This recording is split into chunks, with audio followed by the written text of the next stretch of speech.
जय माता दी। अब तक हमारे चैनल पे हमने नव दुर्गा के 4 रूपों की बात कर चुके हैं।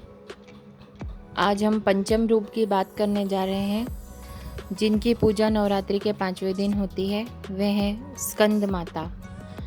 माँ दुर्गा का पंचम रूप स्कंद माता के रूप में जाना जाता है। नवरात्रि के 5वें दिन इनकी उपासना की जाती है और मोक्ष के द्वार खोलने वाली माँ स्कंद माता परम सुखदायिनी है।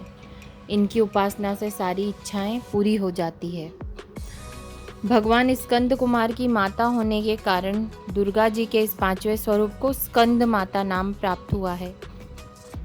सिंहासन गता नित्यम पद्माश्रित कर द्वया शुभदास्तु सदा देवी स्कंद माता यशस्विनी।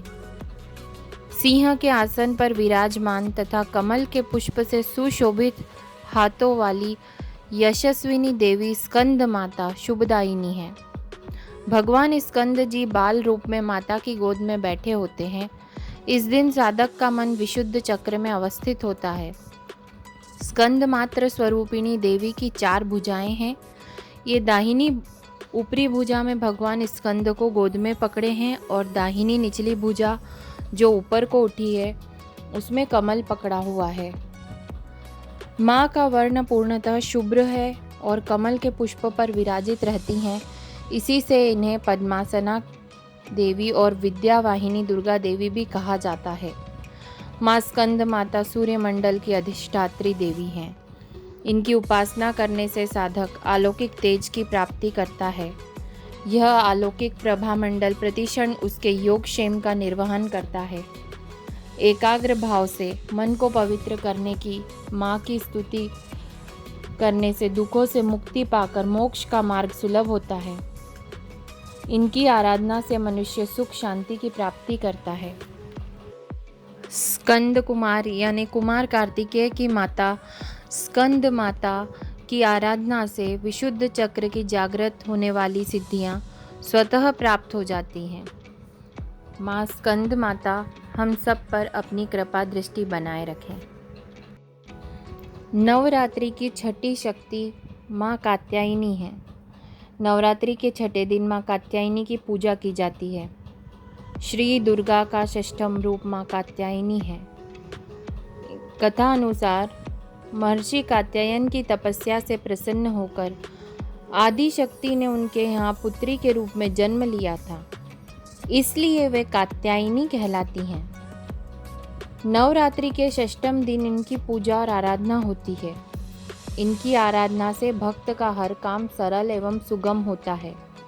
महर्षि कात्यायन की कठिन तपस्या से प्रसन्न होकर उनकी इच्छा अनुसार उनके यहाँ पुत्री के रूप में पैदा हुई थी। महर्षि कात्यायन ने इनका पालन पोषण किया तथा महर्षि कात्यायन की पुत्री और उन्हीं के द्वारा सर्वप्रथम पूजे जाने के कारण देवी दुर्गा को कात्यायनी कहा गया। देवी कात्यायनी अमोघ फलदायिनी है। इनकी पूजा अर्चना द्वारा सभी संकटों का नाश होता है। माँ कात्यायनी दानवों तथा पापियों का नाश करने वाली है। देवी कात्यायनी के पूजा से भक्त के भीतर अद्भुत शक्ति का संचार होता है। इस दिन साधक का मन आज्ञा चक्र में स्थित रहता है। योग साधना में इस आज्ञा चक्र का अत्यंत महत्वपूर्ण स्थान है। साधक का मन आज्ञा चक्र में स्थित होने पर उसे सहज भाव से माँ कात्यायनी के दर्शन प्राप्त होते हैं। साधक इस लोक में रहते हुए अलौकिक तेज से युक्त रहता है। माँ कात्यायनी का स्वरूप अत्यंत दिव्य और स्वर्ण के समान चमकीला है। यह अपनी प्रिय सवारी सिंह पर विराजमान रहती हैं। इनकी 4 भुजाएं भक्तों को वरदान देती हैं। इनका एक हाथ अभय मुद्रा में है और दूसरा वर मुद्रा में। अन्य हाथों में तलवार तथा कमल फूल है। चंद्रहासोज्ज्वल करा शार्दुल वर वाहना कात्यायनी शुभम दद्या देवी दानव घातिनी। चंद्रहास नामक तलवार के प्रभाव से जिनका हाथ चमक रहा है, श्रेष्ठ सिंह जिसका वाहन है, ऐसी असुर संहारकारिणी देवी कात्यायनी कल्याण करें। जय माता रानी।